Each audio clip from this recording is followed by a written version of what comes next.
Let me tell you the story of how I lost 200 leads and how it stressed hell out of me even before I could recover the leads back. I created automation for a brand, so I created a sales funnel.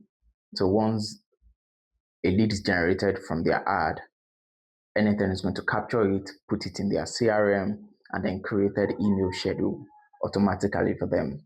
So the error was well designed actually. So when there's error, I get notification and then I just quickly fix it.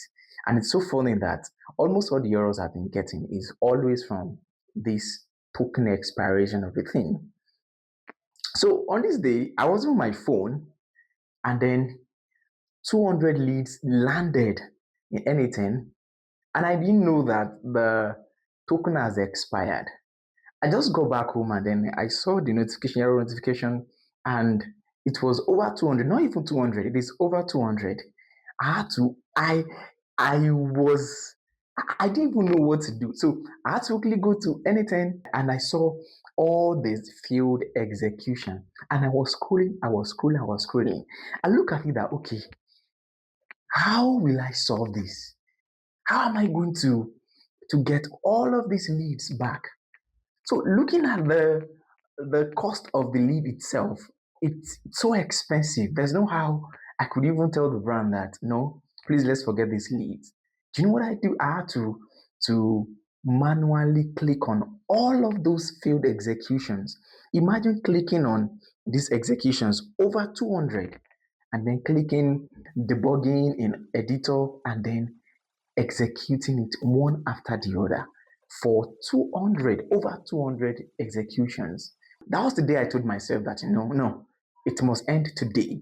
So that was the day I found solution to that problem. It just occurred to me that I've not shared it on my platform. So that's why I decided to share this tutorial.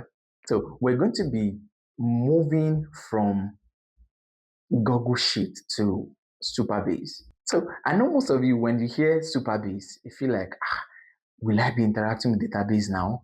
And to be sincere with you, it is very, very simple and easy. Finally, you don't even need to write query yourself. You already have LLM that will do that for you. You have your ChatGPT, you have your Claude, you have your Grok. They're going to write, they will be the one to write your query for you. And that's just it. The same way you connect your Google Sheet to n8n is the same way you connect your Supabase to n8n. And funnily, even the integration is more simpler than working with Google Sheet. So you are not losing anything. And another thing is that if you are creating something that you need to to make a request like 10, let's say 10, 20 requests in 1 minute, Google is going to throw error. But with Supabase, you're not going to have that kind of error. The advantage is numerous. So let's just quickly go into how to integrate Supabase into our n8n. So this is going to be a beginner tutorial. We're going to see how to even create a Supabase account, how to generate your query, and then how to integrate, and even how to map your data with Supabase as well. So let's just quickly go into the video right now. So for you to create Supabase account, just go to supabase.com and then click on start your project. It's going to ask you to actually sign up. So just put in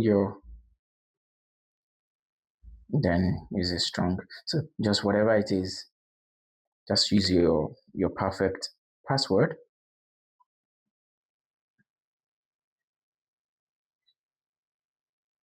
Then check your email for the confirmation. So this is to confirm, just click on confirm email address. Then that's all. Now you already created your Supabase account. Now what do you need to do? Just register your name. You can just put in your name, whatever name. Let's say next support, and then this account is for what? Let's say for agency, whatever it is. Just now you're going to be starting with a free one. Just go for free and then create organization. So now it's time to create a new project. So now what's the project name? Let me just name it tutorial. So you can just name it a good name, whatever name you think you want to. Then Europe is fine. Then create project. So you can see this. So now you've already created your first project. So let me just quickly show you n8n, and then you see the workflow I want to convert to Supabase. So now this is it. Now for simplicity, let me just really delete a lot. Let's delete. This workflow is actually for recruitment automation. So when a candidate register, it's going to log it into the CRM, and then it's going to send notification to the hiring manager as well using Slack. But I've deleted a lot of things, and then so what this is going to be doing is it's just going to be getting the data from the web form. It's going to extract it, clean it, and then it's going to send it. It's going to upload it or append it into the CRM, Google CRM. So this is actually what we want to change. So let me execute it. I already pinned a data here. So let's just quickly execute, and then you see now this is the data we want to, yes, this is the data we want to append into our Google Sheets CRM. But now this is actually what we want to change. We want to change it to Supabase instead of Google Sheets. So this is what we're going to be doing. Now, let me show you the sheet itself. This is the sheet: full name, age, job title, position, email, and CV link.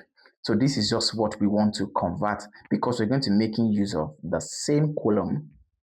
We're going to make use of the same column. Now you're going to copy this column, copy the column, because what we need now is we need the query to create the table in Supabase.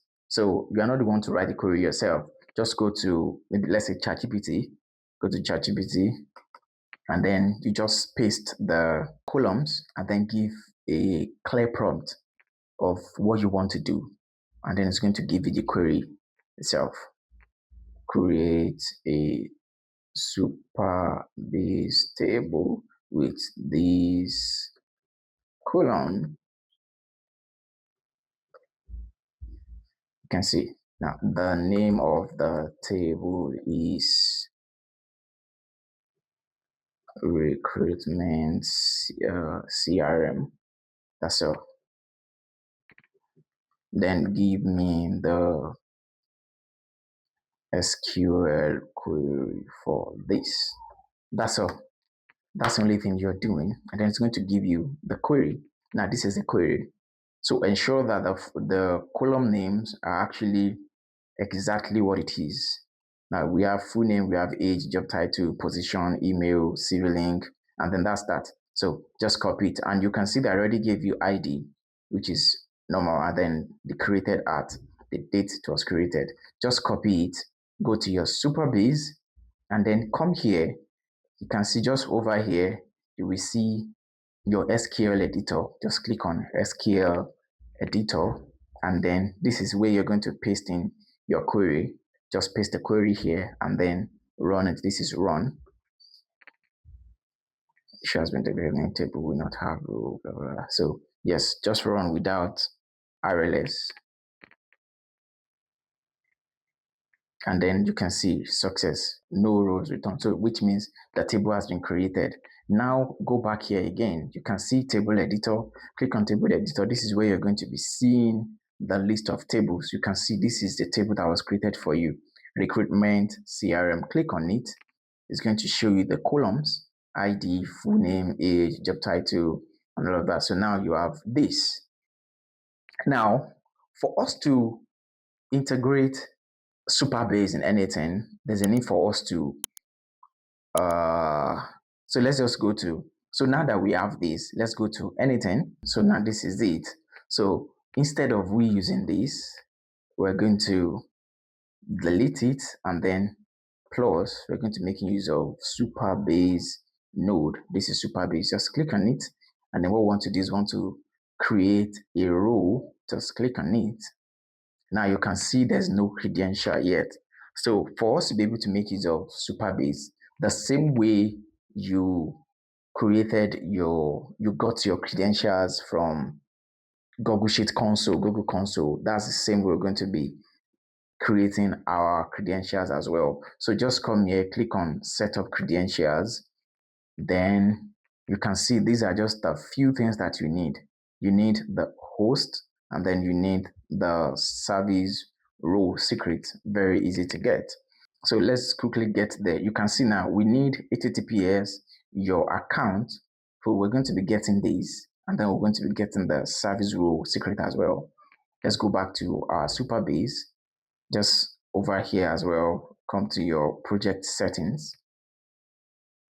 This is project settings. Now, this is, you can see what it's asking for. This is your account. Your account is actually this. This is what it's asking for, which is your project ID. This is it. You can see EYR. And if you come to your address bar here, you will see that this is the same thing. It's the same thing here. So let's just copy this, copy, go back to the n8n.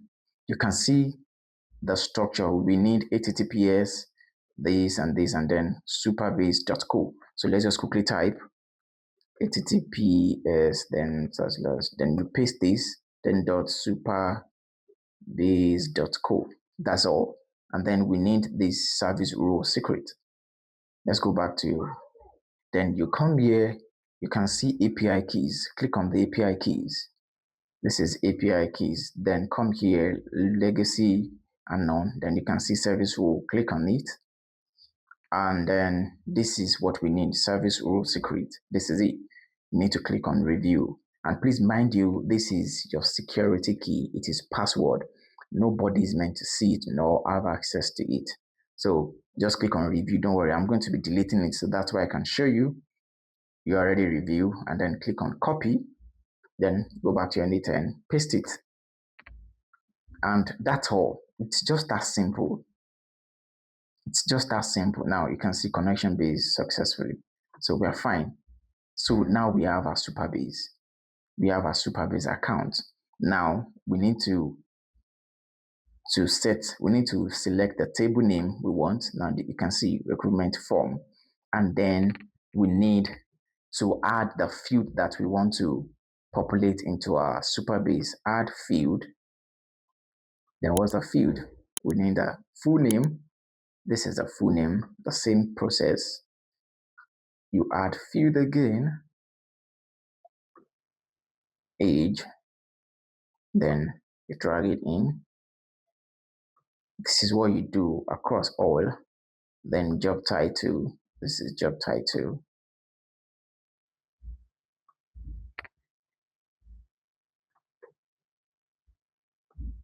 After job title, position, this is position. Then email, this is email. Then after email is CV link, and then that's all. CV link. This is it. So once you execute, that's all. That is it. And then it is as simple as that. Now let's check our database. Let's see what happened. Let's go to our table. This is table editor. Click on your table, and then you can see we have it. Damnarayola. This is it. This is it. You are not going to have any expiring token issue at all. It's funny that almost all errors I have is always from Google Sheets, from Google Drive, from that. Since I switched to Supabase, I've never had that error. It's only the businesses that they just decide that the only thing they want is Google Sheets. And that's the major reason I have that. And even what I did is I had to set a reminder every 7 days to refresh their token, because I don't want to go through that stress again. So if you also do not want to go through that stress, you can just switch to Supabase, and trust me, you won't have a reason to go back to Google Sheet. So if this video is helpful, can you please click the like button and then subscribe if you are yet to, and then see you in the next video. Peace out.